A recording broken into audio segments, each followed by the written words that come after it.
So Sajin is one of those characters that I feel like people really downplay and don't give him the respect that he deserves, despite him being one of the stronger captains in the Gote 13. Really, no matter where you look throughout the entire Bleach series, he's always somewhere around like the top level of captains. He's very, very powerful and people just seem to downplay him. And I've really never understood why. So hopefully by the end of this video, you guys have a respect for Sajin, you understand why I think so highly of him. But if you enjoy this type of Bleach power scaling content, I upload every Wednesday and Sunday. I also try to stream on Saturdays for you guys, but I might start streaming on Thursdays as well. So with me putting all this content out for you guys, all I ask for is a like and a subscribe to really help push the channel. But if you want to go that extra mile, you can become a channel member by clicking that join button and gaining access to hidden content here on the channel, such as debates that I have uploaded in the past and I will continue to upload going forward, and past live streams as well. So with all that being said, let's go ahead and jump right into this video, starting off with the Soul Society arc.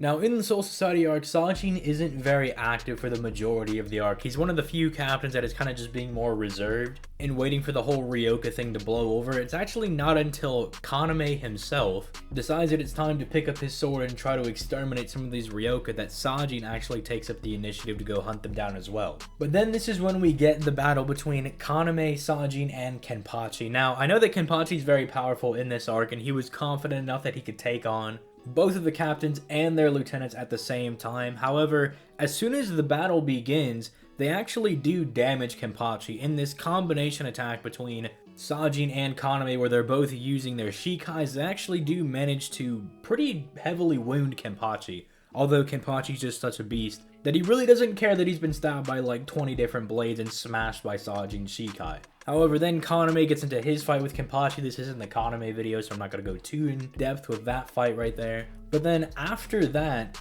Kaname basically is resolved to either die or kill Kenpachi, right? There's no in between, and Kenpachi's like, fine, have it your way, I'll kill you. And when he's going to swing with intent to kill Kaname, Sajin manages to block it, right? And all that he's got protecting him is like some wooden bucket right on the top of his head. So other than that, like Sajin is able to completely block that strike from Kenpachi, which alongside him being able to damage Kenpachi with that little Shikai strike combination that he did with Kaname, I think would show some relativity to that Kenpachi. Now we do need to keep in mind that this Kenpachi is stronger than the one that fought Ichigo, but he is still suppressed because he has the eye patch on during the entire encounter. And unfortunately, we don't really get to see how the battle between Sajin's Bankai goes against Kenpachi. Would have been really cool if he pushed Kenpachi to taking off his eye patch and they had a really big, visceral, raw battle. But we actually don't see how it goes. But even scaling to the base eye patch Kenpachi, especially one that's stronger than the one that fought Ichigo, because do keep in mind that Unohana says every time that he dies and has a near-death experience, he always comes back stronger. He's unleashing more of his power. So this Kenpachi is like an unquantifiable amount of times stronger than the one that fought Ichigo, who's already like this captain level, almost pseudo Bankai Ichigo, right? Regardless, we're looking at a very strong start for Sajin, but this pales in comparison to the FKT arc.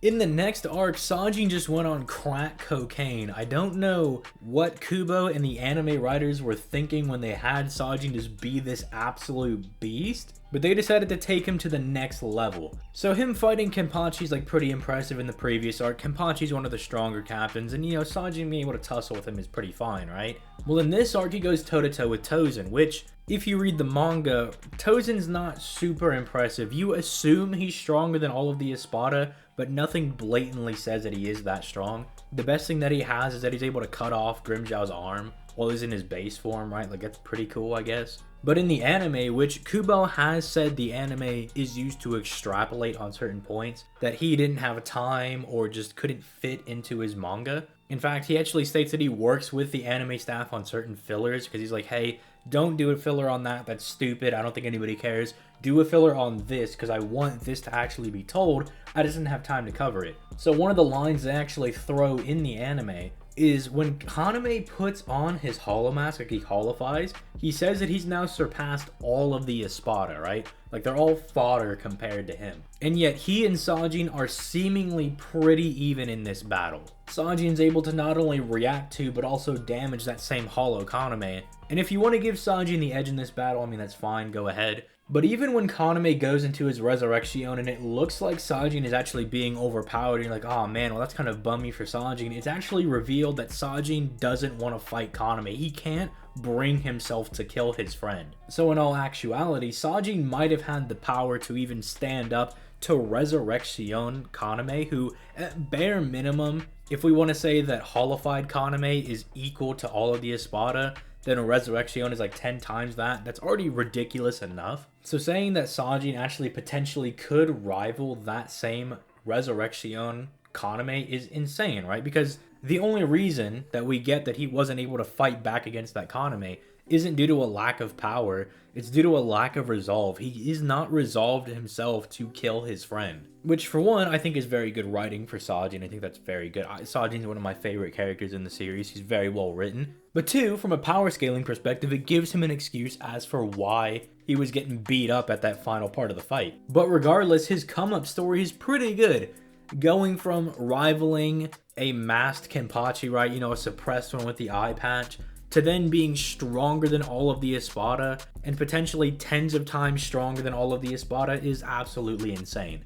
Then we have the 1,000-Year Blood War, and even before Sajin gets his human form, do not forget that during the first invasion, he was able to block a strike from Bambietta. So it's not like he was complete garbage before he got his human technique. He was still very, very powerful. But yeah, it's whenever he gets his human form that he becomes literally an unstoppable monster. He absolutely decimates Volt-standing Bambietta, and on top of that actually gains a very good ability in that he's just actually immortal. In fact, his Bankai as well becomes immortal, although it's really for like two different reasons. Sajin becomes immortal for a limited amount of time, but his Bankai just straight up is an undead Bankai. It has been removed from its life, right? It doesn't have life anymore, so it's, you know, undead by definition. And even with Bambietta's ability, which should be a direct counter to Sajin's new Bankai, since Sajin's new Bankai is just exposed spiritual pressure,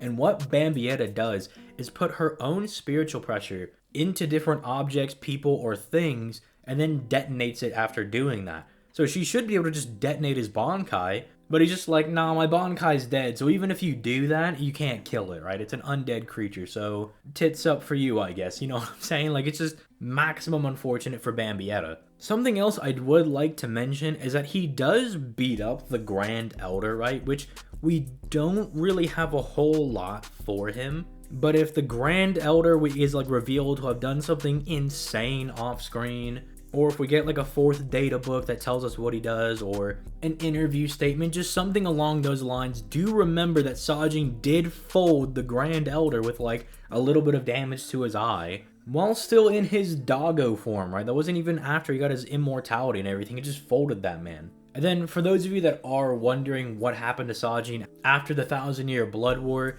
he's a dog that like lives around Iba's little barrack area. He's kind of just chilling. You would think he would live in the barracks, but he doesn't. He lives like outside, even though Iba wants him to live inside. But he did lead like 2 smaller werewolf furry people back in to Squad 7's barracks, and so like they're now like Iba's little proteges or whatever. This is all in the Bleach novel. We Do Not Always Love You if you want more information on this, but yeah, I guess Sajin was kind of mentoring Iba a little bit here and there, and then he's leading other werewolf people into Squad 7. So if we see more stuff from the Beast Realm and the Beast Race, you know, that's going to be because of Sajin. You know, Sajin's leading those people into our verse, right? But with all that being said, yeah, 1,000-Year Blood War Sajin is definitely where he peaks, but unfortunately his ability does have like a time restriction on it, so even if he is this unkillable, unstoppable monster who's really strong, is able to like just slam Bambietta,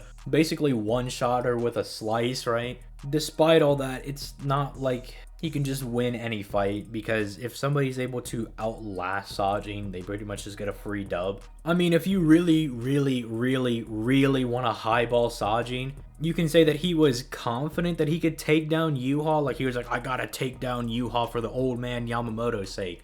Which could mean a whole host of things. I mean, everybody clearly felt the effects of Bankai Yamamoto, yet he's still lost to Yuha. Does this mean that Sajin, with his humanification technique, thinks he's strong enough to do what Bankai Yamamoto didn't? If they have records of Yuha, does that mean Sajin's confident he could take on base Yuha? That's really up in the air, and I'll leave that for you guys to discuss in the comments down below, but the implications of that statement are very heavy. Now, you could argue that he's relying heavily on his immortality to, like, kind of beat up Yuha, or that he's in a very emotional state. You know, he's very just like, oh, I gotta go take him down. But, I mean, it could also be the latter. Again, everybody did feel Bankai Yamamoto, and he's like, I'm gonna go do what he couldn't do and kill Yuha. So that argument does exist if you want to be the one to make it. But if you enjoyed this video, please leave a like and subscribe. It really does help me out more than you know. Click that join button if you want to go that extra mile in supporting the channel. But with all that being said, I'm going to go ahead and get out of here. You guys have yourselves a nice day. Peace, late guys.